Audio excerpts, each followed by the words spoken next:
ఇది బ్రౌన్ రైస్తో చేసిన లెమన్ రైస్ అండి.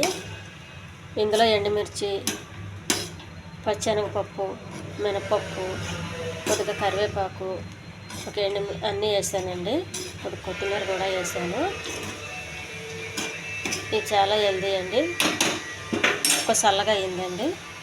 చల్లగా అయినాక ముందుగా చేసి పెట్టుకుని నిమ్మకాయ రసం అండి. నిమ్మకాయ రసం వేయాలి ఇప్పుడు. దీన్ని కూడా బాగా కలుపుకోవాలండి. కొంచెం కొత్తిమీర వేసుకోవాలండి. ముందుగా చేసి పెట్టుకున్న పల్లీలండి ఇవి. పల్లీలు కూడా పైన చల్లుకోవాలి. ఇది చాలా హెల్దీ ఫుడ్ అండి. ఈ ఛానల్ నచ్చితే సబ్స్క్రైబ్ చేయండి, షేర్ చేయండి, లైక్ చేయండి. మనం ఇందులో కొంచెం పులుపు ఎక్కువ వేసుకోవాలండి. మరి తక్కువ వేసుకుంటే బాగోదు. దీనికి ఆలుగడ్డ కుర్మా కానీ చికెన్ కర్రీ కానీ బాగుంటుందండి.